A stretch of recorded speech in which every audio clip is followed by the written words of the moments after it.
그러니까 저는 고려11 행정사 사무소의 임현 행정사입니다. 오늘은 국가유공자가 사망하는 경우에 국립묘지의 안장을 위해서 그 유족이 안장 심사를 신청을 했을 때 그 안장심사위원회에서 국립묘지의 영예성을 훼손한다는 이유로 안장을 거부한다는 처분을 한 거에 대해서 이에 불복해서 행정심판을 청구를 했더니 그 행정심판 결과 이 안장 거부 처분은 위법 부당하기 때문에 취소해야 된다라고 하는 재결, 확정적 의사 결정을 했기 때문에 그에 따른 언론 보도 내용을 언론 보도 된 그 쟁점 중심으로 살펴보도록 하겠습니다. 네, 오늘 영상의 내용이 도움이 되었다면 구독, 좋아요 부탁드리겠습니다. 그리고 이 영상의 끝부분에는 관련된 영상이 연결되어 있으므로 필요시에는 참고하시기 바랍니다. 네, 먼저 제목을 보시면 권익위 국가유공자 국립묘지 안장심사 시 정상 참작 사유 반영해야 라고 되어 있고요. 그 구체적인 내용을 계속 보시겠습니다. 국가유공자가 전역 후 범죄 사실이 있더라도 당시 피해자와 적극 합의했고 6.25 전쟁 참전 등 국가 사회의 기여도가 상당하다면 국립묘지 안장심사 시 정상 참작 사유를 반영해야 한다는 행정심판 결정이 30일, 지난 8월 30일입니다. 나왔다라고 되어 있습니다. 국민권익위원회 소속 중앙행정심판위원회는 국가유공자의 정상 참작 사유에도 불구하고 국립묘지 영예성을 훼손한다는 이유로 안장을 거부한 국가보훈처의 처분을 취소했다라고 되어 있습니다. 먼저 이 안장을 거부했다라고 하는 것은 행정법적으로 이제 행정처분에 해당이 되고 이러한 안장 거부 처분에 대해서 불복하고자 하는 경우에는 이와 같이 행정심판, 현재는 이제 국민권익위원회 소속이기 때문에 국민권익위원회 소속의 중앙행정심판위원회에 행정심판을 청구하거나 또는 법원에 행정소송을 제기해서 법원 행정소송은 1심, 2심, 3심, 대법원까지 이렇게 진행을 할 수가 있습니다. 물론 행정심판을 먼저 거쳐서 행정심판에서 구제가 되지 않으면 그때 비로소 소송을 갈 수도 있습니다. 행정소송을. 그런데 이와 같은 행정심판과 법원에는 행정소송의 핵심적인 차이는 행정심판위원회의 결정은 확정적으로 구제를 받는 것이기 때문에 바꾸어 말하면 그 상대방 측에서 이러한 행정심판위원회의 결정에 불복을 할 수가 없습니다. 그래서 국민의 입장에서 안장을 심사해달라고 신청한 사람 입장에서 구제가 되어버리면 그것으로 확정적으로 구제가 돼서 게임이 끝났다라는 것입니다. 물론 여기에서 구제를 받지 못하면 아까 말씀드린 것처럼 행정심판위원회의 결정에 대해서 우리는 인정하지 못하겠다라고 해서 법원 소송을 갈 수는 있다는 얘기입니다. 근데 상대방은 행정심판위원회 결정에 우리 인정하지 못하겠다라고 해서 소송을 갈 수가 없다는 얘기입니다. 근데 법원 소송 단계에 와서는 소송을 제기한 원고이든 소송을 당한 피고이든 양 당사자 모두 원고와 피고 모두에게 1심 판결에 불복할 수 있는 항소, 그 다음에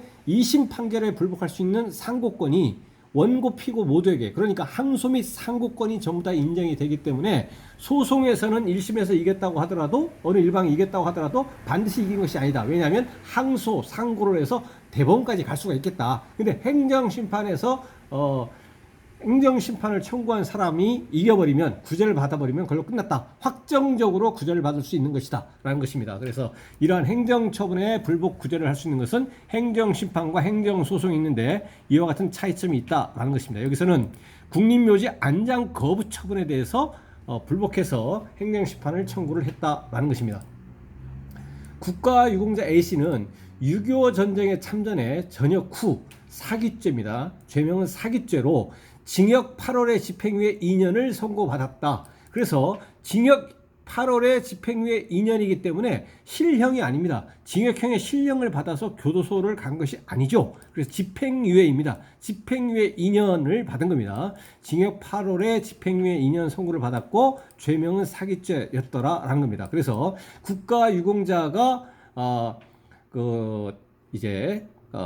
사기죄로 징역 8월에 집행유예 2년을 선고받고 나서 그 이후에 사망을 해서 그 유족이 A씨의 자녀는 국가보훈처에 고인의 국립묘지 안장을 신청을 했다라는 것입니다. 그러나 국가보훈처는 고인의 범죄 행위가 국립묘지의 영예성을 훼손한다는 이유로 국립묘지 안장 거부 처분을 했습니다. 거부 처분의 사유는 국립묘지의 영예성을 훼손한다. 왜냐하면 아까 사기죄에 대해서 징역형의 집행유예를 받은 그 범죄 행위가 국립묘지의 영예성을 훼손한다라는 것입니다. 그래서 A씨의 자녀는 국가보훈처에 국립묘지 안장 거부 처분이 위법 부당하다면서 중앙행정심판위원회에 행정심판을 청구했다라는 것입니다. 중앙행정심판위원회 확인 결과 고인은 전역 후 범죄 행위를 저지른 사실이 인정된다. 사기죄로 인해서 징역형의 집행유예 선고를 받은 것은 인정이 된다. 범죄 피해액을 변제하고 피해자와 합의하는 등 적극적인 피해 구제에 노력했다. 그래서 피해자에 대해서 피해자와 이제 합의가 됐다는 얘기죠. 피해자에 대한 그 피해액도 전부 다 변제를 하고 그래서 적극적인 피해 구제에 노력을 했다라는 겁니다. 비록 범죄를 했지만 사후에 피해자에 대한 손해배상을 하는 등 피해 회복에 노력을 다했다라는 것입니다. 고인은 초범이고요. 그 이외에 다른 전과 기록이 없습니다. 초범으로 그 이후에 어떤 죄도 범하지 않았다. 초범이다라는 것입니다. 또 6.25 전쟁 직후인 1950년 8월에 임관해 1954년 전역 때까지 군복무 대부분을 6.25 전쟁에 참전하는 등 국가사회에 기여한 정도가 상당하다라는 것이죠. 그래서 군복무를 대부분 6.25 전쟁에 참전을 했고 이 부분이 국가사회에 기여했다라는 것입니다. 이것이 이제 참작 사유가 된다라는 것이죠.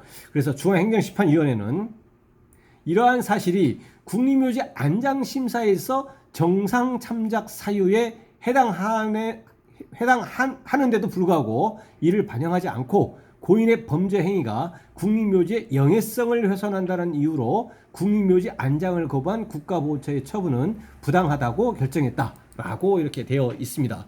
이 관련 그 법률을 잠시 보시면 국립묘지의 설치 및 운영에 관한 법률입니다.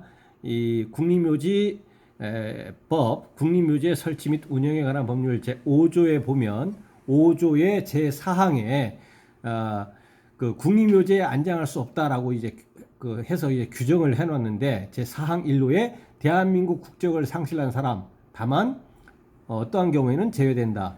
1호, 2호는 제1항 1호 다목의 사람으로서 복무 중 전사 또는 순직 외의 사유로 사망한 사람 이거는 이제 뭐 자해로 인해서 사망한 경우 뭐 이렇게 됩니다. 그 다음에 국립묘지 국가유공자법 국가유공자법에서 79조 제1항 1호부터 4호까지에 해당하는 사람 뭐 이런 식으로 되어 있는데 1호부터 4호가 뭐냐면 잠시 보시면 뭐 국가보안법 위반으로 이제 금고 이상의 실형입니다. 실형을 선고받은 겁니다. 그 다음에 그 79조 1항 2호에 보면 형법 뭐 어떠한 조 위반해가지고 금고 이상의 실형입니다. 이것도 실형이고 제3호에서도 금고 이상의 실형입니다. 금고 이상의 실형 이렇게 되어 있고 전부 다 이제 실형인 것이죠. 예, 여기서는 전부 다 실형을 받은 겁니다. 실형. 3호는 전부 다 실형. 예, 4호의 경우에도 금고 1년 이상의 형을 선고받은 것이고 이러한 경우에는 그다음에 5호에 보면 상습적으로 대통령으로 정하는 품위를 손상한 사람 뭐 이렇게 되어 있는데요. 그래서 여기에서는 이 해당자가 국립묘지 설치 및 운영에 관한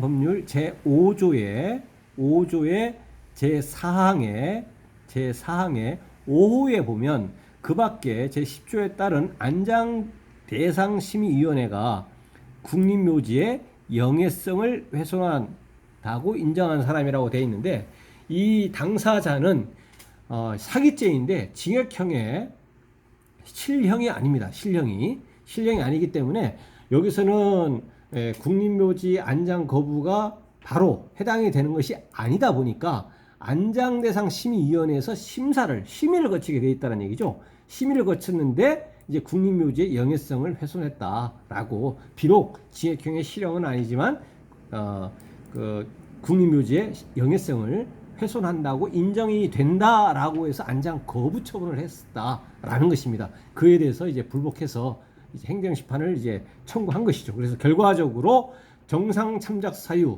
사유로 인정이 되기 때문에 안장 거부 처분은 위법 또는 부당하다라고 한 것인데, 전에 영상에서 이와 유사하게 음주운전 중에 뺑소니를 해서 징역형의 집행유예 선고를 받은 사례의 경우에는, 여기도 징역형의 실형은 아니죠.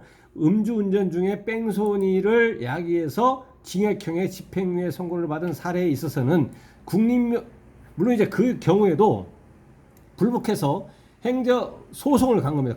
그 사례는 행정법원에 소송을 제기했는데 국립묘지의 영예성을 훼손했다고 법원 판결이 훼손했다고 인정이 된다라고 해서 기각이 된 사례가 있습니다.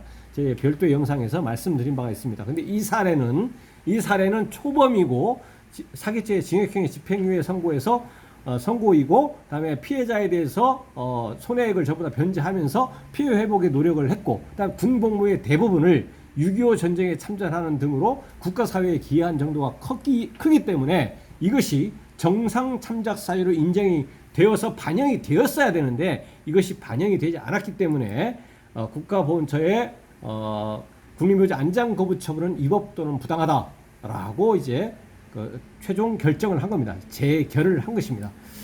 그래서 아까 말씀드린 것처럼 음주운전 중에 인적 피해 교통사고를 야기한 뺑소니 경우와는 다르다라고 이제 아시면 되겠습니다. 이에 대해서 민성심 국민권익위원회 행정심판국장은 이번 행정심판은 국립묘지 안장심사에 있어 하나의 지표를 제시한 것으로 앞으로도 국가를 위해 희생하거나 공헌한 국가유공자의 권익을 구제할 수 있도록 최선을 다하겠다라고 말했다라고 되어 있습니다. 네, 그래서 오늘은 국가유공자가 사망해서 유족이 국립묘지 안장을 신청을 했는데, 안장심의위원회에서 국립묘지의 영예성을 훼손했다는 이유로 안장 거부 처분을 한 건에 대해서 행정심판을 청구해서 안장 거부 처분은 위법 부당하다라고 해서 행정심판 결정이 나왔기 때문에, 지난 2022년 8월 30일에 행정심판 결정이 있었기 때문에 그 언론 보도 내용을 중심으로 해서 살펴봤습니다. 네, 오늘 영상의 내용에 질문 있으시면 댓글 남겨주시고, 그러면 대댓글이나 별도의 영상으로 답변 드리겠습니다.